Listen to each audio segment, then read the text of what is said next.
On Friday, two New Yorkers, two stark messages about the country on its big birthday. Patriotism has never been about pretending our nation is without flaws. Patriotism is every act of righteous dissent. You can be loyal to Karl Marx, or you can be loyal to America. You can be a communist, or you can be a patriot. You cannot be both. Mayor of New York, Zohran Mamdani, and U.S. President Donald Trump. It's like these two guys are having a boss battle for the soul of America. And it does feel like a battle, doesn't it? That's the mess and the majesty of American democracy. It is the battleground for America's soul. And the battle can be between the left and the right, but it can also be between activists and lawmakers. I think at its most robust, democracy is rife with engaged activists, reacting to the ways the country is falling short of its ideals. All we say to America is be true to what you said on paper. In 1968, Martin Luther King Jr. spoke against the city of Memphis for trying to block a march for striking sanitation workers. But somewhere I read of the freedom of assembly. Somewhere I read of the freedom of speech. Somewhere I read of the freedom of press. Somewhere I read that the greatness of America is the right to protest far right. Sounds like a battle cry to me.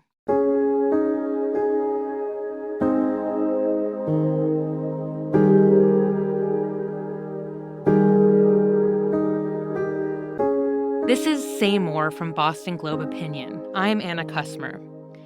This 3-part series is called Patriotism is a Verb. It's a journey through my feelings of despair for my country to something else, some version of patriotism. When thinking about the verbs of patriotism, democracy encapsulates so many. Voting, lawmaking, campaigning. It's so cliche, but I really try to remember not to lose sight of how lucky we are to have this system, as imperfect as it may be.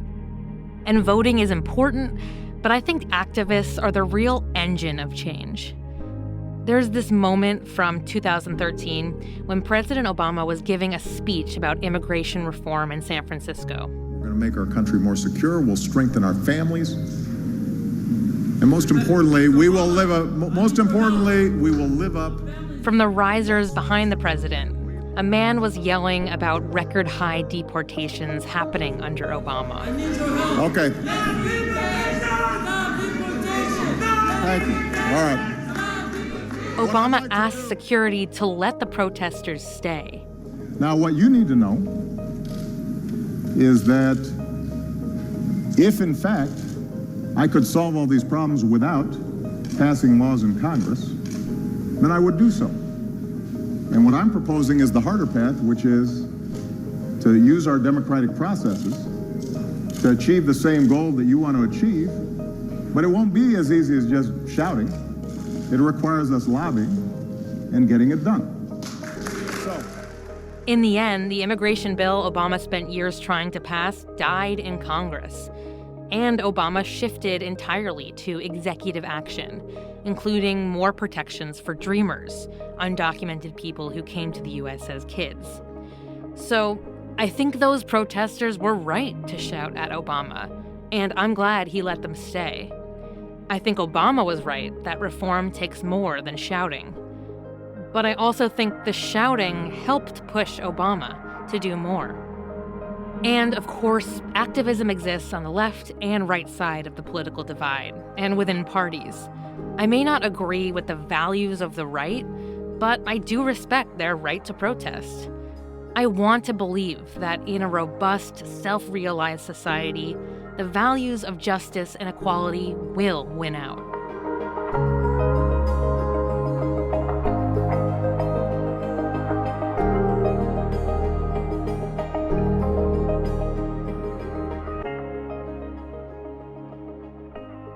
For the second episode of Patriotism is a Verb, I knew I wanted to talk to a lawmaker who also embodies the spirit of activism.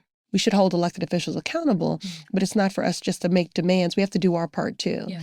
And so part of that relationship, that symbiotic partnership, begins at that ballot box. Yeah. But it doesn't end there.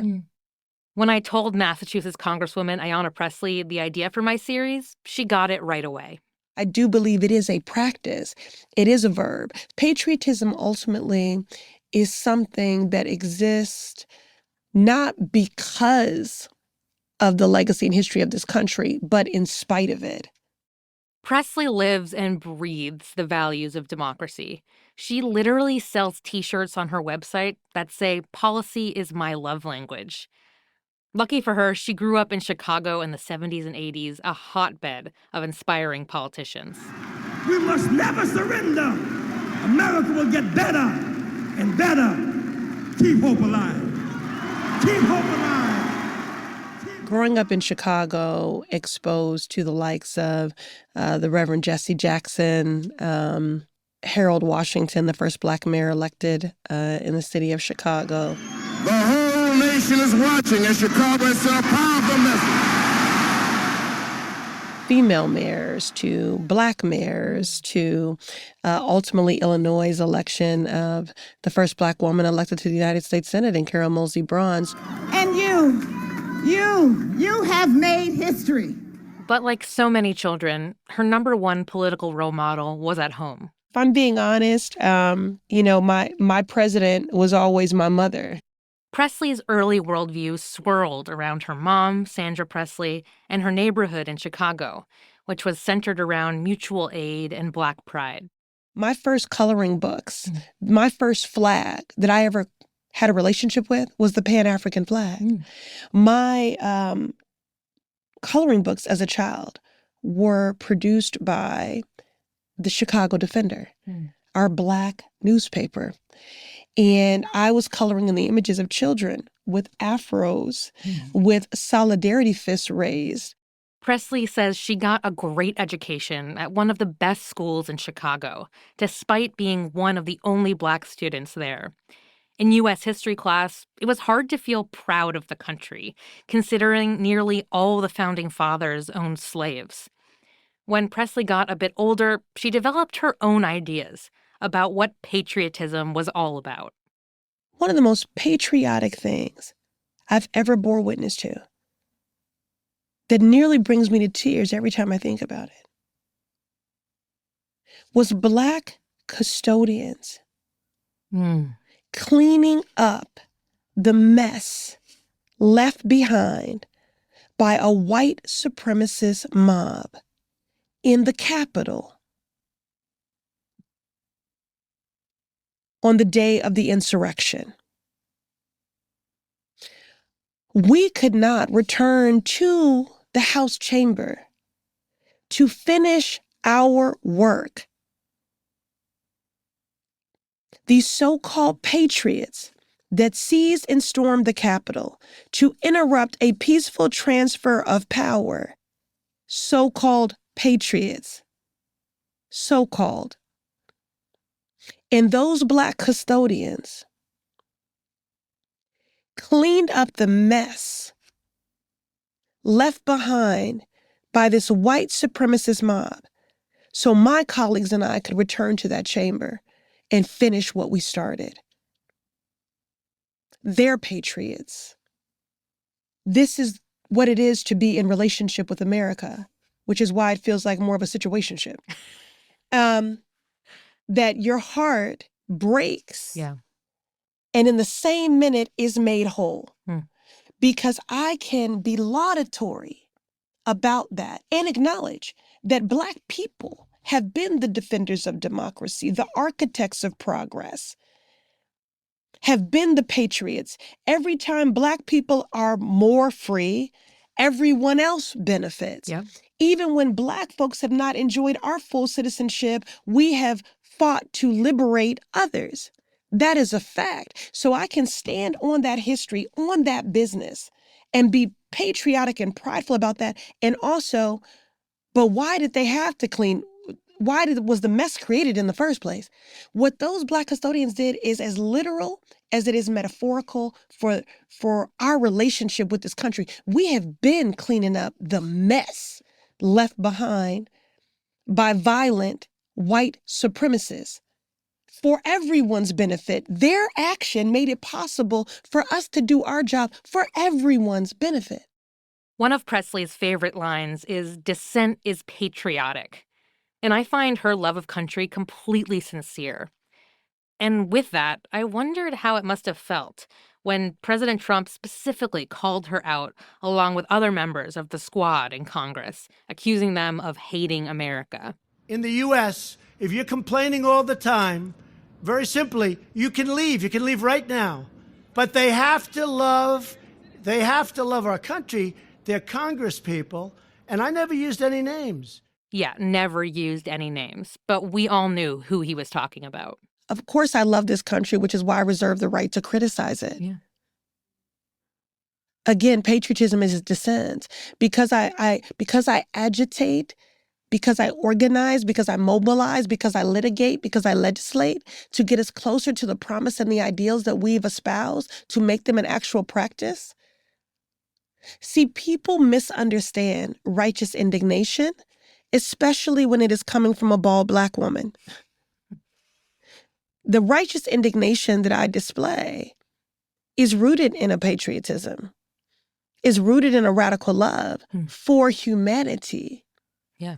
For a lot of people who are on board with you about the idea of patriotism as dissent and these ways that you're expressing patriotism, I think it's still specifically really hard to celebrate July 4th, a holiday that remembers the signing of the Declaration of Independence, which was only agreed upon because northern states tabled the issue of abolition and let southern states keep the institution of slavery.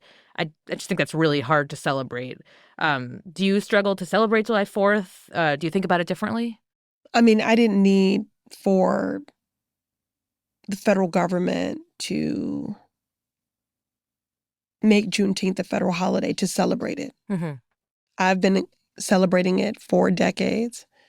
We've been celebrating it for generations in Franklin Park, in Roxbury, which has its own patriotic history. And I want you all to put a huge round of applause, yell as loud as you can for your ancestors because they are here with us. So I think Juneteenth has always been more, from a celebratory standpoint, our July 4th, Juneteenth. Ladies and gentlemen, please rise for the presentation, the colors and our national anthem. Veterans, welcome to salute. As a celebration of emancipation and freedom and acknowledging the history of my ancestors and a more accurate telling of our history. I think against the backdrop of what's happening right now, that is especially true. You saying that Juneteenth is much more of a celebration for you than July 4th. That makes me wonder what your relationship is with 250 as even a milestone. Like, is that something that... Well, I told you I'm in a situationship with this country. So what is that? So what happens when you're in a situationship? We're not going to all sit here and pretend we've never been in a situationship. We thought it was a relationship, but it was a situationship. And so when people would ask you, are you in a relationship? Are you dating anyone? And what would you say? It's complicated. Yeah. So when it comes to America 250, it's complicated. Yeah. It's complicated. The fact that I can, again, practice dissent is in and of itself a tribute to the freedoms I enjoy in this country that I'm the beneficiary of. It is a testament and a celebration of the founding of our country that I can do that. But that's why I can say I'm free-ish. The fact that I can vote, the fact that I can own property, the fact that I can open my own bank account, the fact that I do have bodily autonomy, the fact that I could run for public office, right? That is proof of a level of freedom. But I'll say I'm free-ish because of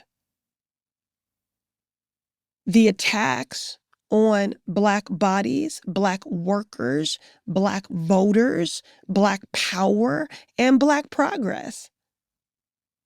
the way to undo centuries of harm, to disrupt that, is through lawmaking.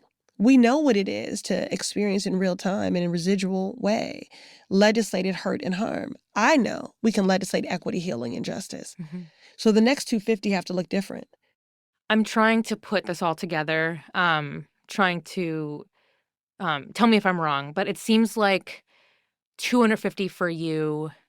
It's not necessarily going to be this like big happy party, but it is a time to reflect on the country and on this complicated relationship you have with American patriotism, American history, the American project. Is that right?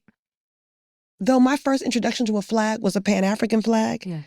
because of my mother and that coloring book produced by the Chicago Defender, our Black newspaper, I also am a Fannie Lou Hamer Democrat who said, the blood of my ancestors is drenched in that American flag, that red, white, and blue.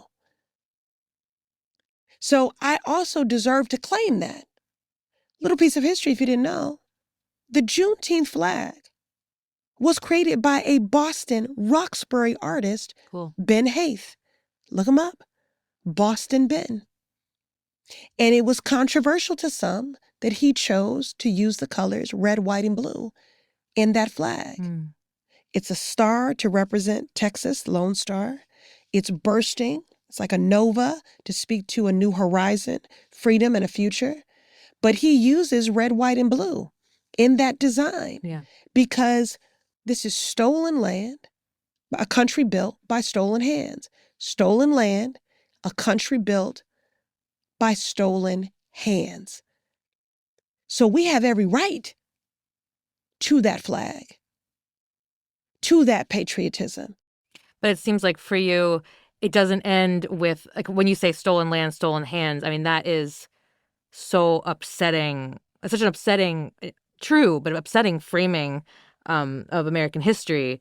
But there's so much to celebrate, too, in terms of, you know, the freedom fighting and the progress. So are these moments for you, is it all about sort of like not turning away from either truth about America, like in these moments of reflection? Yeah, embrace the whole truth, our whole history. Mm-hmm. You know, as complicated as it is. And we shouldn't shy away from that. You know, not at all.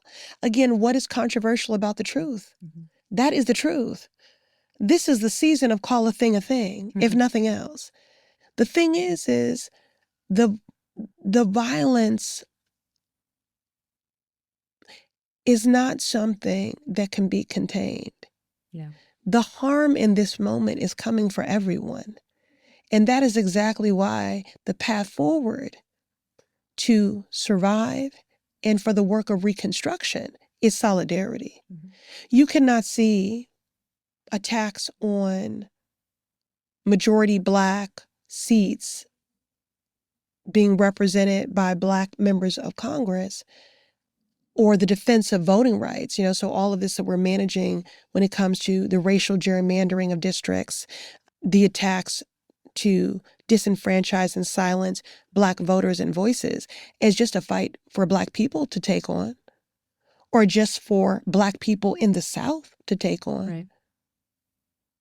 You can't see the fight to extend temporary protected status is just a fight for immigrants' rights advocates and our immigrant neighbors to take on. You can't see attacks on bodily autonomy as just something for women to take on. It must be the work of all of us. We have to have a stakehold in one another's freedom. That is the ultimate patriotism, is to be in pursuit of each other's collective safety, dignity, and the centering of each other's humanity so that we can all experience our full citizenship. I want everybody to be free. Mm-hmm. I want everybody to be free. And I am audacious enough in my radical dreaming to believe that it's possible. And that is the patriotism That's how I show up with it. That's how I practice it. I love this country, and so I reserve the right to criticize it and to do the work and to agitate to get it to live up to its promise. Yeah. It's an act of love. It is an act of love. It is an act of patriotism. What is America to me? A name, a map, the flag I see, a certain word, democracy.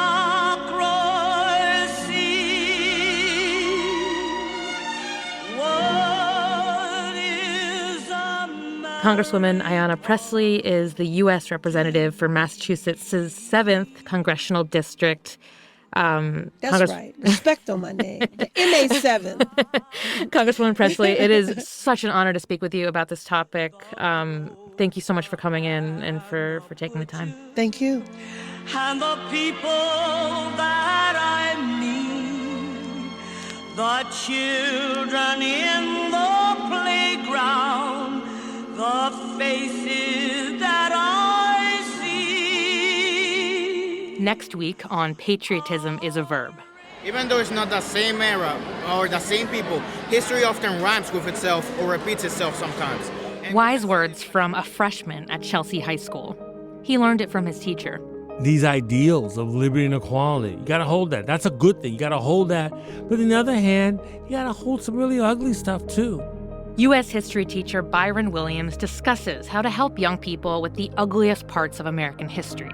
And the beautiful parts, too. We're dynamic. We're not frozen. We're not stagnant. We can change. Sometimes against our will, but we can change. Tune in next week to our final chapter. Say More is a production of the Boston Globe. Patriotism is a Verb is produced by me. Our editor is Jim Dow, with special help from Jason Margolis, Abdallah Fayyad, Jasmine Aguilera, and Kara Mim. Engineering and sound design by Uzair Ahmed. If you like the show, please follow us and leave a review. You can email us at saymore@globe.com. I'm Anna Kusmer. Thanks for listening.